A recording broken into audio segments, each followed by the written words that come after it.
बहुत समय पहले एक बहादुर और न्यायप्रिय राजा प्रताप सिंह राज्य करता था। उसका शासन प्रजा में बहुत लोकप्रिय था।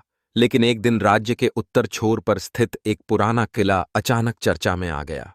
वर्षों से वह किला वीरान पड़ा था, लेकिन अब वहां रात को अजीब रोशनी, चीखें और छायाएं दिखाई देने लगीं।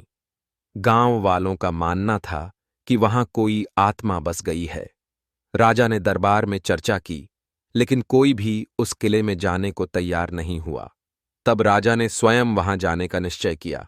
सभी ने उसे रोका, पर वह बोला, अगर राजा ही डर जाए तो प्रजा से साहस की क्या उम्मीद की जाए। रात के तीसरे पहर वह अकेले घोड़े पर सवार होकर किले की ओर चला। जैसे ही वह किले के पास पहुंचा, घना कोहरा छा गया। हवा में सन्नाटा और डर था, मगर राजा बिना रुके अंदर गया। किले की दीवारें टूटी हुई थीं, लेकिन अंदर प्रवेश करते ही अचानक दरवाजा खुद ब खुद बंद हो गया। राजा ने मशाल जलाकर आगे बढ़ना शुरू किया।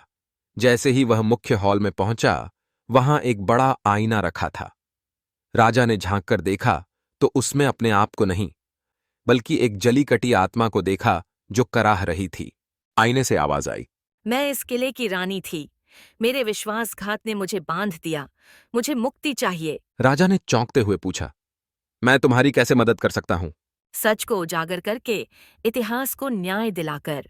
राजा ने अगली सुबह अपने राजपुरोहितों और इतिहासकारों से किले का पूरा इतिहास खंगालने को कहा। पता चला कि वर्षों पहले इस किले की रानी को झूठे आरोप में जिंदा दीवार में चुनवा दिया गया था। राजा ने सार्वजनिक रूप से उस अन्याय की सच्चाई सबके सामने रखी और किले में रानी की याद में एक मंदिर बनवाया। तभी एक रात राजा के सपने में वही आत्मा आई और मुस्कुराकर बोली, धन्यवाद, अब मैं मुक्त हूँ। कहानी यहीं खत्म नहीं होती। राजा ने प्रजा से कहा, डर को सिर्फ साहस से नहीं, सच्चाई से भी हराया जाता है। कभी भी किसी बात को सिर्फ सुनकर मत मानो, जब तक तुम उसकी सच्चाई खुद न देख लो। हर डर के पीछे एक वजह होती है, और हर वजह का हल होता है। डर इंसान को रोकता है, पर सच उसे आगे बढ़ाता है। जो सत्य के रास्ते पर चलता है, उसे कोई किला नहीं रोक सकता, चाहे वो कितना ही भूतिया क्यों न हो।